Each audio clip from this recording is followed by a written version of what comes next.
Welcome back दोस्तों। आज के इस वीडियो में मैं आपको बताऊंगा पाइवट टेबल के बारे में।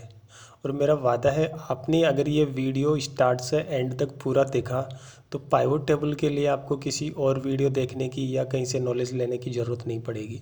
आप पाइवट टेबल का बेसिक से एडवांस तक हर चीज़ इसी वीडियो में सीख जाएंगे। इसमें पाइवट टेबल के लिए आपको क्या करना है, जैसे मेरे पास ये एक डेटा है और इस डेटा में मैंने हेडिंग डाल रखी है। जो भी चीज़ मेरे पास सामने है वो मैंने हर चीज़ डाल रखी है। इस डेटा से मैं आपको पाइवट टेबल बनाना बताऊंगा कि कैसे पाइवट टेबल बनाते हैं। पाइवट टेबल बनाने के लिए आपको सबसे पहले उसके ऊपर जो हेडिंग है वो होनी ज़रूरी है। सब में जो भी आपका डेटा है उसमें हेडिंग होनी ज़रूरी है। पाइवट टेबल के लिए इंसर्ट में गए, इंसर्ट में जाके पाइवट टेबल में गए। पाइवट टेबल में जाओगे तो एक ऐसा छोटी विंडो खुल जाएगी जिसके अंदर आपको दिखाएगा कि ये न्यू वर्कशीट या एग्जिटिंग वर्कशीट में जाना है। और ये जो हेडिंग है वो देख रहे हो आप, सब में मेरे पास हेडिंग है। हेडिंग नहीं होगी तो आपके पास ये एरर दे देगा। और ये है न्यू वर्कशीट। अब जैसे मैं ओके करूँगा तो ये नई वर्कशीट के अंदर पाइवट टेबल शो हो गई। अब पाइवट टेबल के लिए मुझे क्या करना है, जैसे मैं इसमें ब्रांच ले लेता हूँ, रो में डाल लेता हूँ ब्रांच को। तो ये सारी ब्रांचेज आ गई। उसके बाद में पैक्स को डाल लेता हूँ रोज में। तो अब इसमें क्या दिख रहा है आपको, जैसे ऊपर ब्रांच है नीचे पैक्स है। मैं कुछ और इसमें जैसे एडवांसमेंट अमाउंट डाल लिया। अब आपको क्या दिख रहा है, ऊपर ब्रांच है और ब्रांच का टोटल है, नीचे उस ब्रांच की पैक्स है और उसका टोटल है। इसको कुछ और अच्छा मॉडिफिकेशन में देखने के लिए और अच्छी स्टाइल में देखने के लिए मैं क्या करूँगा, इस पर राइट क्लिक करूँगा, पाइवट टेबल ऑप्शन में जाऊँगा। पाइवट टेबल ऑप्शन के अंदर मैं डिस्प्ले में जाऊंगा और डिस्प्ले के अंदर लेऊंगा क्लासिक पाइवट टेबल। ओके करूंगा तो अब देखिए कुछ अच्छे से दिखाई देने लगी। उसमें क्या है कि पहली सेल के अंदर आ गई ब्रांच, उसके बाद में सेकंड सेल में जो आ गया वो आ गई पैक्स, और उसके आगे आ गया उसका टोटल। और जो ग्रांड टोटल है एक ब्रांच का वो नीचे आ रहा है, ऊपर स्टार्ट में नहीं आ रहा है। वो ग्रांड टोटल है वो नीचे आ रहा है, बिल्कुल अच्छे से शो हो रहा है। देखिए अब उसके बाद मुझे क्या करना है, अगर मैं इसका सम लेना चाहता हूँ तो मैं यहाँ पे सम ले लूँगा। काउंट करना है तो मैं यहाँ पे काउंट कर लूँगा। अगर मुझे एवरेज चाहिए, पर्टिकुलर सोसाइटी का एवरेज चाहिए तो मैं यहाँ पे एवरेज सेलेक्ट कर लूँगा। या मुझे कुछ उसमें से मैक्सिमम या मिनिमम जो भी चीज़, जैसे मेरे को एवरेज चाहिए तो एवरेज मैंने सेलेक्ट किया तो यहाँ पे उसका पर्टिकुलर सोसाइटी का जो एडवांसमेंट अमाउंट था उसका एवरेज आ गया। ये पर्टिकुलर सोसाइटीज़ का एवरेज है।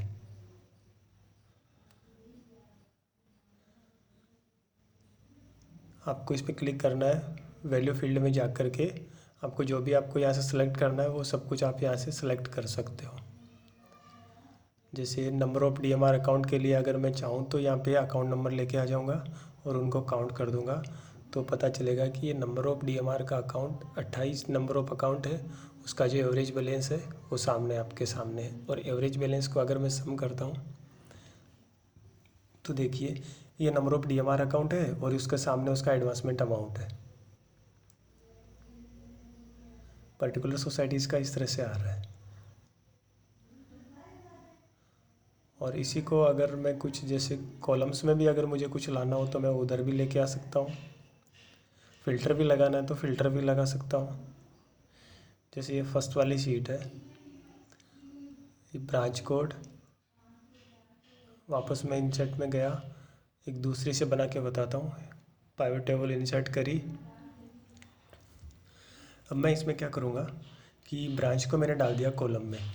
जो ब्रांच थी वो मेरी आ गई कॉलम में ऊपर सारे, और जो उसके पैक्सेस है मैं उसको डाल देता हूँ रो के अंदर। जितनी पैक्स है उनको डाल दूंगा मैं रो में। ये डीएमआर लिमिट नहीं, मुझे पैक्स डालना है, मैं पैक्स को डालूंगा इसके नीचे। इसको रिमूव करने के लिए आप इसको ड्रैग करके वापस ऊपर छोड़ दो तो वापस रिमूव हो जाएगा। जैसे मैंने पैक्स डाली, अब जैसे ऊपर वाली पैक्स है ये सारी ब्रांचों में हो सकती है, 2 ब्रांचों में भी हो सकती है, 5 में भी हो सकती है। उसके अकॉर्डिंग ये सारी ब्रांच तो आ गई रो के अंदर, और पैक्स तो आ गई रो में, और ब्रांचेज आ गई कॉलम के अंदर। इस तरह से ये कॉलम में जो ब्रांचेज शो हो रही है और रो के अंदर पैक्स नाम शो हो रहे हैं। और इसका डेटा मैं लेके आऊँगा तो इसका भी डेटा उसी तरीके से बिल्कुल ईजी से आ जाएगा।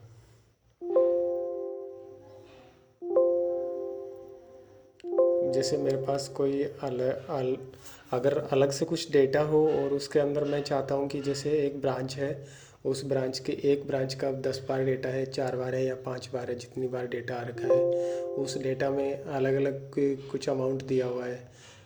जैसे एक ब्रांच में 10 बार अमाउंट आया तो उसमें मुझे मैक्सिमम वाला अमाउंट है वो चाहिए, या मिनिमम वाला अमाउंट है वो चाहिए, या कुछ सेल है जिस ब्रांच ने जितनी सेल की है, या प्रोडक्ट जिस प्रकार जितने प्रोडक्ट है उस प्रोडक्ट को मुझे कैसे लेके आना है।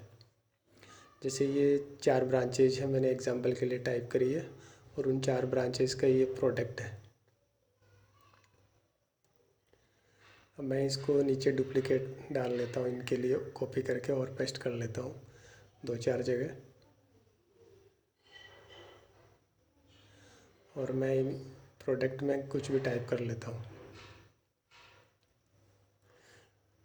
इसमें मुझे क्या चाहिए कि जैसे 1 नंबर ब्रांच है, उसके अंदर मैक्सिमम जो वैल्यू है प्रोडक्ट की वो आए, या मिनिमम जो है वो आए। या आप किसी फॉर्मूले की सहायता से नहीं ला पाओगे जितना इजी पाइवट टेबल की सहायता से ला पाओगे। ये ब्रांच वाइज मैंने शॉर्ट कर दिया। ऊपर वाली ब्रांच जो भी 1 नंबर ब्रांच है ऊपर आ गई, उसमें मुझे अब मैक्सिमम चाहिए या मिनिमम चाहिए, तो आप किस तरह से लाओगे। इसके लिए मैं वैसे ही इंसर्ट में जाके पाइवट टेबल इंसर्ट करूँगा, और ये ब्रांच कोड डाल दी मैंने, ये प्रोडक्ट को वैल्यू में डाल दिया, और यहाँ से मैं वैल्यू फील्ड में अगर सेलेक्ट करूँ कि मुझे मैक्सिमम जो वैल्यू है वो चाहिए उसकी, तो ये देखिए 22,001 के अंदर 62 आया है, और 22,003 में 94 आया है। और इसीलिए अगर मैं मिनिमम वैल्यू भी लूँगा तो जो मिनिमम अमाउंट प्रोडक्ट वैल्यू थी उसके अंदर वो इसमें आ जाएगी। इस तरह से ये बहुत ही क्यूरी सॉल्व हो जाती है। इसके अंदर बहुत ईजी से काम होता है, ना आपको कोई फॉर्मूले लगाने पड़ते हैं ना कुछ और। वीडियो पूरा देखने के लिए धन्यवाद।